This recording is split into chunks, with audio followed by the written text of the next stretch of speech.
we're recording now. I'm going to go ahead and do my little introduction, and then we'll go ahead and jump into the questions. Okay, sounds good. So, sorry. Welcome to Be Latina's virtual pop-up shop, where we talk to extraordinary small business owners in the Latinx community about their business, their inspirations, and their aspirations. I'm your host, Gloria Malone, and today I'm talking to the founder of Cute Cositas, Dee. Thank you so much for joining us today. Thanks, Gloria. It's good to be here. So tell me a little bit more about Cute Cositas. What is it? What do you offer? Cute Cositas offers Latinas that are like Latina Americanas or that sort of mix of cultures. We offer them Cute Cositas, basically a variety of items where they can show off their Latina pride. Awesome. What is an example of one of those Cute Cositas? I've seen keychains that you guys have. I've seen de todo. Tell me a little bit more about the type of items. Because Cute Cositas is only 2 years old, we are still discovering different ways to show the Latina pride through the items that are available right now, like that I can bring to my customers. So yeah, I do have like keychains, but I would like to focus on the stationery sort of items. So my favorite right now is the notebooks and also stickers. Awesome. What have you found is a customer favorite? Both. Like I said, my shop is pretty small. So right now the notebooks and the stickers is what sells well. I also offer a sort of bundle where they can have the matching notebook and sticker. Wonderful. So when did you first get the idea for Cute Cositas? So Cute Cositas popped into my head right after I had lost another business, and I was sort of in the aftermath of like this sort of like depression. I had just gone through bankruptcy. I had lost my home even, so we were living with family. Yeah, and I was sort of in this dark place, and I wasn't sure what to do. But what I did know was that I enjoy being a business owner and having a daily challenge, something that kind of, helps me push through the day.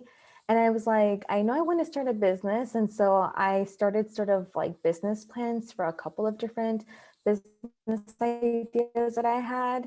And Cute Cositas was the one that I thought I could start the easiest. And by the easiest, I mean like start with like less of an investment financially and sort of like less effort, because like again I said, I had just gone through bankruptcy. I didn't have anything. I lost my home, everything, so I didn't have space for an office or supplies or inventory. And so I decided that doing print on demand with designs on there would be sort of a way where they can oh, I'm sorry, Gloria, my kiddo's here. That's okay. Okay, Anto. So we're gonna take out the reply to the last question, and the cameo from the cute little baby girl. We're gonna take that out, and I'm gonna re-ask the question and use this version in the video. So, all right. So, when did you first get the idea for Cute Cositas? Cute Cositas first came to me after I had lost my first business. And I had just gone through bankruptcy and I was in this depression.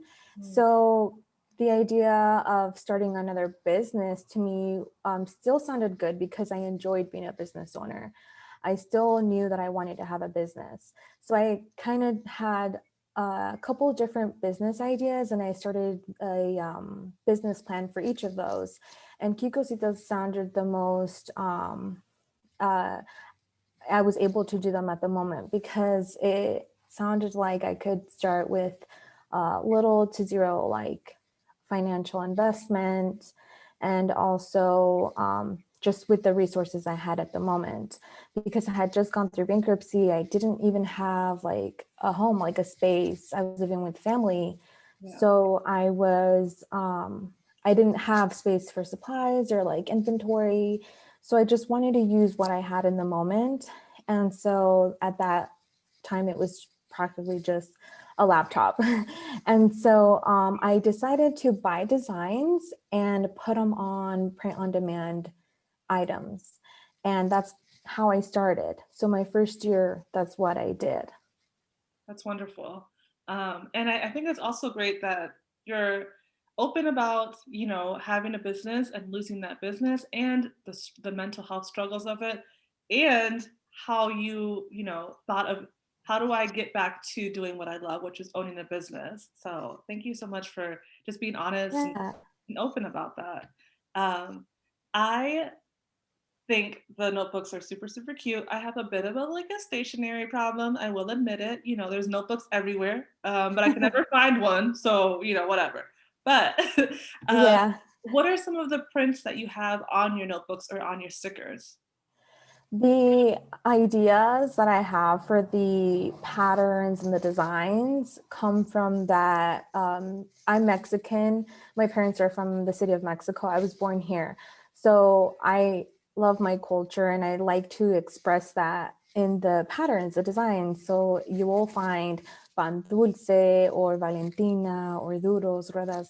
There's different ways that you call it. So you'll find like the food on there. And I have more ideas coming. So yeah, Awesome. And so, would you say it sounds like your culture is one of your biggest motivations? it Uh, is. Yeah. that's beautiful. How, sorry, don't use that, Anto. That was awful. So it sounds like your culture is one of the biggest motivations that you have and inspirations that you have. What has been your most memorable customer experience thus far? So I have a couple actually because I do pop-up shops. So I get to see my customers in person, but then also online. So in person, I enjoy setting up and having people come up to my booth. And some of those experiences are really neat because it could be from people that customers that haven't shopped with me before. They'll come up to my store and just be like, wow, I really like your stuff. And they'll stand there and look at all the designs that I have. And that first, like meeting them is really, that's what kind of keeps me going, having people really admire my work. But I do have a couple of customers that just keep coming back to me, and they'll even shop online if they've already shopped with me in person. And so I think a specific like memory that comes to mind is when, and this happens quite often actually, when a girl wants a notebook and she tells her mom like, hey mom, can I have this notebook? And the mom is sort of like, I get it, it's cute, but do you really need it? And girls always say, yes, of course I need it. And so the moms tend to say, okay, but you better write in it. Like you better use it. Yeah. Awesome. I love that so much. Um, did you, oh, so you knew that it sounds like you've always known that you wanted to be a business owner. Is that true or? Yeah. So actually, my dad, growing up, my dad had a custom cabinetry business. And so my sisters, I'm the oldest of six, we grew up sort of helping out, sweeping sawdust or whatever we could help. And so we kind of grew up with that mindset of it's sort of the family business, we're in this as a team. And I love that. We bond together with those activities and we see the end result. We could save up for a vacation or whatever. And so I kind of knew that growing up, I wanted to do that. And it kind of just was built into my brain. Like I kind of knew it doesn't matter if it doesn't have to be my primary income. It could be a side thing, but I always want to have a business. And so after that, my dad started a food truck and he bought the food truck. The trailer was sitting there and he came to me and he said, hey, Dee, like help me get this started. And so I helped start that food trailer business too. We went to ASU prepped and got more knowledge on how to run and operate a food truck business. And we got a menu started. We got us booked to events. That was really fun. And so I knew this is totally for me. Like it doesn't matter what kind of business it is. I knew I had to be involved somehow. Yeah. And so far that was experiences with my family. And so I knew I wanted to start a business on my own and try that new venture, sort of the same aspect, just on my own, sort of independent. And I had all the support I needed from my family. And so I decided, okay, I'm going to go for it. And like I said, at that point, I didn't have like anything to lose, basically. And so I decided to just go for it. That's wonderful. Have you seen that translate? Oh, Jesus, I cannot talk today. I'm so sorry. There's It's also like okay. incessant banging going on in my building right now, and I don't know if you can hear Oh, it. no, I can't hear it. Okay, I didn't want to get to the recording. I'm so sorry, Anto. This is awful. Okay, so that's beautiful. It seems like um, your culture and working with your family is something that's really important to you and has been something that has been a part of you for a long time. Have you seen like are your children part of your business process, or like is it translated over into your small family today? So I currently, I have a small family. So it's my husband, me, it's our 4-year-old.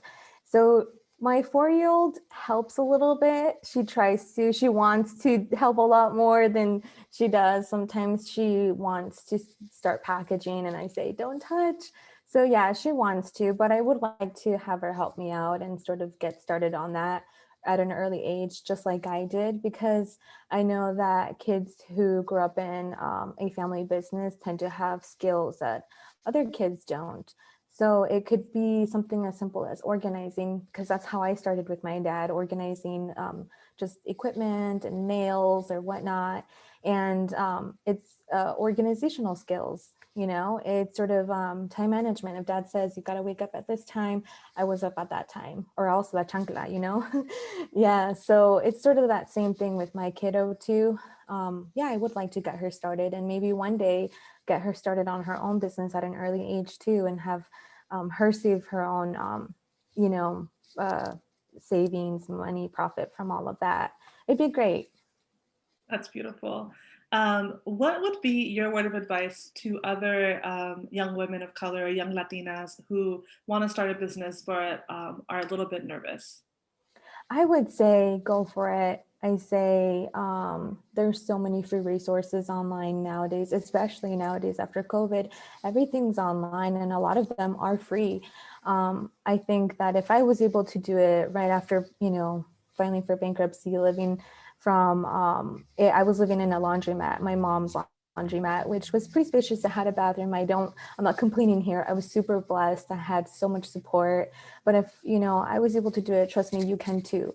Like there's so many people who are willing to help. So many people like Gloria here with Be Latina who are willing to expose your name, get your name out there. And so there's people who are willing to help, resources that are even free. And I say, go for it. You've got nothing to lose, just go for it. And that's the other thing too, because I kept thinking I should wait. I should wait until the timing is better. And I decided no, because I'll keep saying that. I'll keep like postponing Yeah, it, pushing it. And the perfect time will never come. You kind of just got to jump into it. Either way, you're going to go through trial and error. You're going to find things that need to be fixed. You're going to try things that are not going to work. You got to try something else. So yeah, yeah, just go for it. That's what you're go for saying. it. I love Yep. it. So where can we find and purchase our own, cute cositas? Kikositas.com. You could also check out my Instagram at Kikositas. I started TikTok not too long ago, also at Kikositas. Wonderful. Thank you so much for your time, for your cute cositas, and for your advice. I really appreciate it. Thank you so much, Gloria, for having me. This was fun. All right, that's it.